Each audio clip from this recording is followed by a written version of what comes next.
તો નમસ્કાર દોસ્તો, ફરી એકવાર સ્વાગત છે આપનું ગુજરાત અપડેટ ચેનલની અંદર। તો દોસ્તો, આજના વિડીયોની અંદર વિવિધ ખેડૂત સમાચાર વિશે માહિતી આપવામાં આવી છે। તો વિડીયો પસંદ આવે તો વિડીયોને લાઇક કરી ચેનલને સબસ્ક્રાઇબ જરૂરથી કરી લેજો। તો દોસ્તો, પહેલી ખબરની વાત કરીએ તો 3 દિવસ ભારે વરસાદની આગાહી। અંબાલાલ પટેલની આગાહી પ્રમાણે આવનાર 3 દિવસ એટલે કે 26, 27 અને 28 તારીખના રોજ રાજ્યમાં મોટા ભાગના વિસ્તારોમાં ભારેથી અતિ ભારે વરસાદની સંભાવના વ્યક્ત કરવામાં આવી છે। જેમાં આજે આણંદ, પંચમહાલ, વડોદરા, છોટાઉદેપુર, સુરેન્દ્રનગર, અમરેલી, ભાવનગર અને ગીર સોમનાથમાં ભારેથી અતિ ભારે વરસાદની આગાહી હવામાન વિભાગે વ્યક્ત કરી છે। જ્યારે 27 જૂને પંચમહાલ, દાહોદ, મહીસાગર, વડોદરા, વલસાડ, દમણ, દાદરા નગર હવેલી વગેરે જગ્યાએ આગાહી કરવામાં આવી છે। જ્યારે નવી આગાહી પ્રમાણે 28 જૂન આસપાસ જામનગરમાં ભારેથી અતિ ભારે વરસાદ પડે તેવી અંબાલાલ પટેલ દ્વારા આગાહી કરવામાં આવી છે। તો દોસ્તો, ત્યારબાદના સમાચાર જોઈએ તો પીએમ મોદી જશે રશિયા। પીએમ મોદી આવતા મહિને જુલાઈમાં રશિયા જશે। ક્રેમલિન તરફથી એક નિવેદનમાં આ માહિતી આપવામાં આવી છે। નિવેદનમાં કહેવામાં આવ્યું છે કે ભારતીય વડાપ્રધાનની મુલાકાતની તૈયારીઓ કરવામાં આવી રહી છે, પરંતુ તારીખ વિશે કોઈ પુષ્ટિ આપી નથી। તેમણે કહ્યું છે કે તારીખ સંયુક્ત રીતે પછીથી જાહેર કરવામાં આવશે। પીએમ મોદીના રશિયા પ્રવાસને લઈ ભારત તરફથી કોઈ પુષ્ટિ કરવામાં આવી નથી।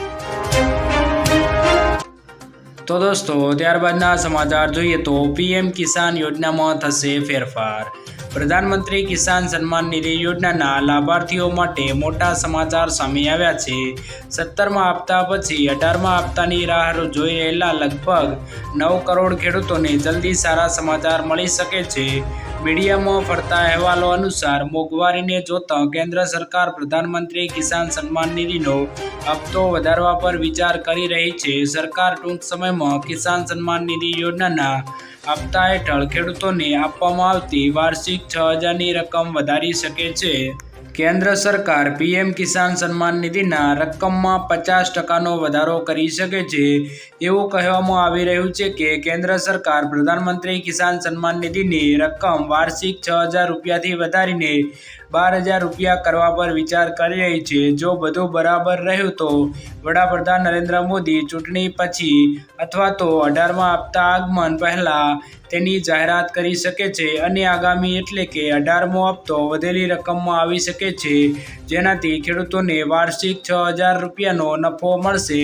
એટલે કે ખેડૂતોને દર મહિને 4 મહિને 2,000 રૂપિયાને બદલે 4,000 રૂપિયા મળી શકે છે। તો દોસ્તો, ત્યારબાદના સમાચાર જોઈએ તો પતિ પત્ની બંનેને 10,000નો હપ્તો। જો તમારા પણ છેલ્લા 2 વર્ષમાં લગ્ન થયા હોય અથવા તો થવાના હોય તો તમને સરકાર તરફથી 10,000 રૂપિયાની સહાય મળી શકે છે। કુંવરબાઈનું મામેરું સહાય યોજના અંતર્ગત કન્યાને 10,000 રૂપિયાની સહાય આપવામાં આવે છે। જેમાં તમારે એક ઓનલાઈન ફોર્મ ભરી જરૂરી ડોક્યુમેન્ટ સાથે અપલોડ કરવાના રહેશે। જેમાં કન્યાનું આધાર કાર્ડ, કન્યાના પિતાના વાર્ષિક આવકનો દાખલો, લગ્નનું પ્રમાણપત્ર, સ્વઘોષણાપત્ર અને અન્ય કન્યાના બેંક ખાતાની પાસબુકની નકલ વગેરે ડોક્યુમેન્ટ અપલોડ કરવાના રહેશે। અને તમે કરેલ અરજી તમારે જ્યારે અપ્રુવલ થશે ત્યારે સમય બાદ આપેલ બેંક નંબર ઉપર 10,000 રૂપિયા જમા કરવામાં આવશે।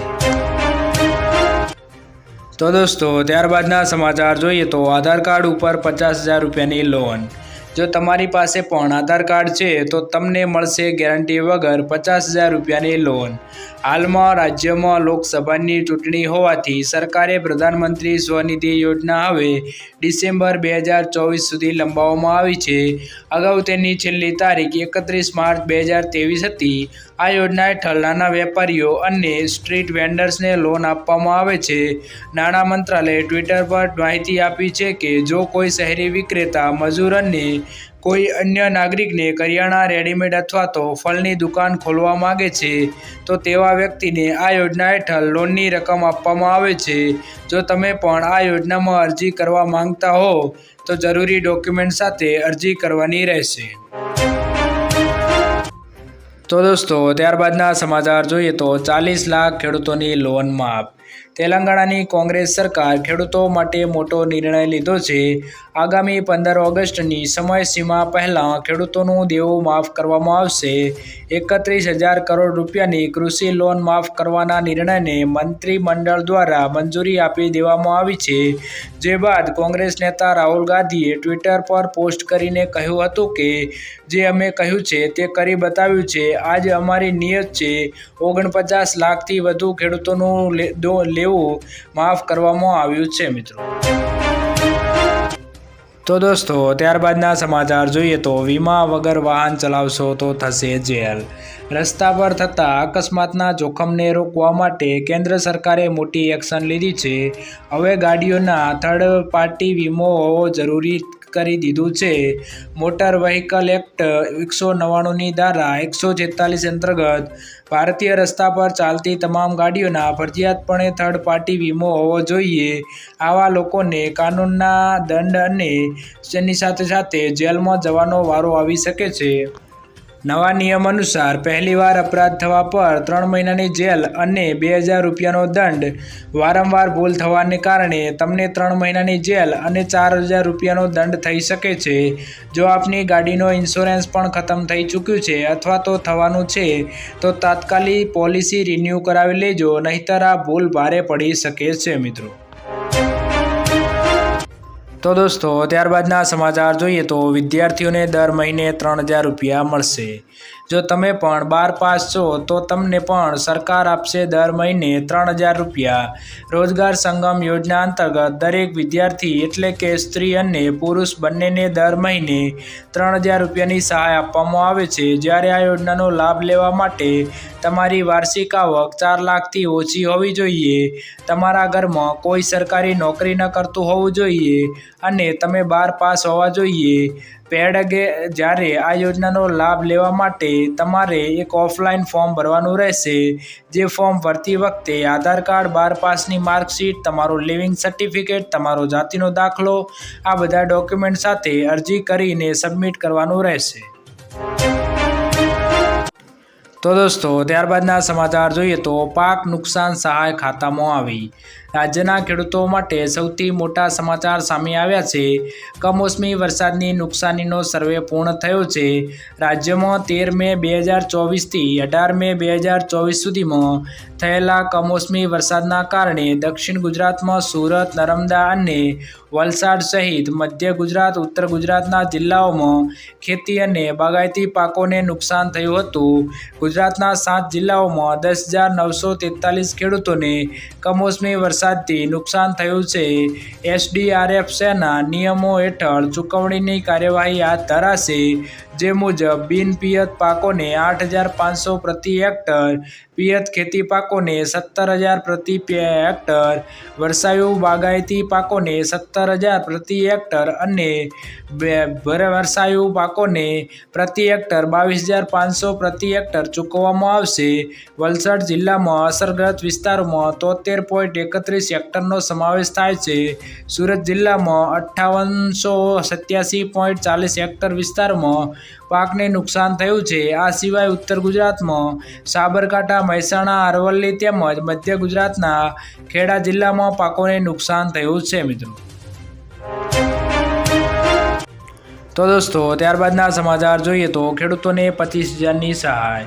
ગુજરાત રાજ્યના ખેડૂતોને પૂર, દુકાળ અને અતિવૃષ્ટિ જેવી કુદરતી આપત્તિઓમાં રાહત આપવા ઓગસ્ટ 2020ના રોજ ગુજરાત સરકાર દ્વારા મુખ્યમંત્રી કિસાન સહાય યોજના શરૂ કરવામાં આવી છે.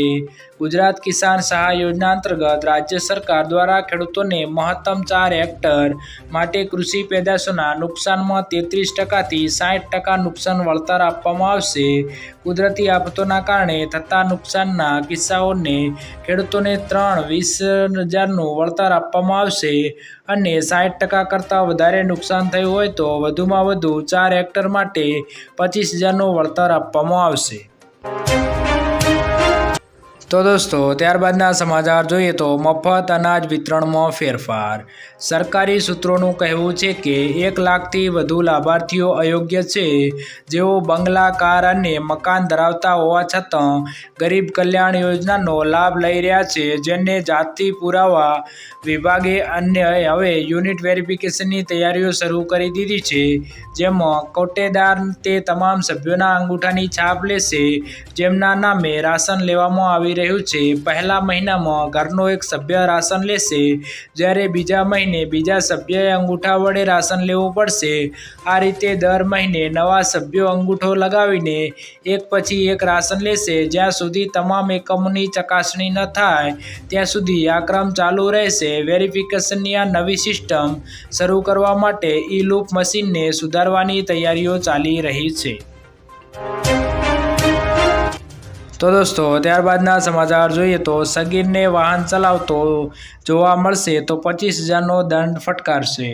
ભારતમાં ડ્રાઇવિંગની ઉંમર 18 વર્ષ છે. જો કોઈ સગીર એટલે કે 18 વર્ષથી ઓછી ઉંમરનો સગીર વાહન ચલાવે તો તેને ભારે દંડ કરવામાં આવશે. જો કોઈ સગીર વાહન ચલાવતો જોવા મળે તો તેને 25,000 રૂપિયા સુધીનો દંડ ભરવો પડશે. આ સિવાય સગીરને 25 વર્ષની ઉંમર સુધી ડ્રાઇવિંગ લાયસન્સ નહીં મળે. તો દોસ્તો ત્યારબાદના સમાચાર જોઈએ તો એલપીજી મોટી ખુશખબર. ઉજ્જવલા યોજના વર્ષ 2016માં શરૂ કરવામાં આવી હતી. યોજનાના લાભાર્થીઓને નાણાકીય વર્ષ 2024-25 દરમિયાન એક વર્ષમાં 12 રિફિલ આપવામાં આવે છે. યોજના હેઠળ 14.2 કિલોગ્રામના સિલિન્ડર પર 300 રૂપિયાની સબસિડી મળે છે. નરેન્દ્ર મોદી સરકાર ફરી એકવાર કેન્દ્રમાં આવી છે. પીએમયુવાયના લાભાર્થીઓને 300 રૂપિયાની સબસિડી મળવાનું ચાલુ રહેશે. જો કે આ સબસિડી 31 માર્ચ 2025 સુધી મળશે, એટલે કે 9 મહિના માટે ઉપલબ્ધ રહેશે. તો દોસ્તો ત્યારબાદના સમાચાર જોઈએ તો વાહન પર 75,000ની સબસિડી. ખેતી એ ભારતનો આધાર સ્તંભ છે અને ખેડૂતો આપણા અન્નદાતા છે. તેમની મહેનત અને પરિશ્રમથી આપણા ઘર સુધી અન્ન પહોંચે છે. ખેડૂતોની આ મહેનતને સરળ બનાવવા અને તેમને આર્થિક રીતે મજબૂત કરવા સરકાર દ્વારા વિવિધ યોજનાઓ ચલાવવામાં આવે છે. આવી જ એક મહત્વપૂર્ણ યોજના છે કિસાન પરિવહન યોજના. આ યોજના અંતર્ગત ખેડૂતોને વાહન ખરીદી પર સબસિડી આપવામાં આવે છે.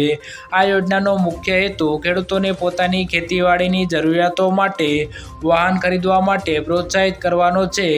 આ વાહન દ્વારા ખેડૂતો પોતાનો પાક બજાર સુધી પહોંચાડવામાં સરળતાથી પહોંચાડી શકે છે, ખાતર બિયારણ જેવી વસ્તુઓ લાવી શકે છે અને અન્ય જરૂરી કામો પણ તેનો ઉપયોગ કરી શકે છે.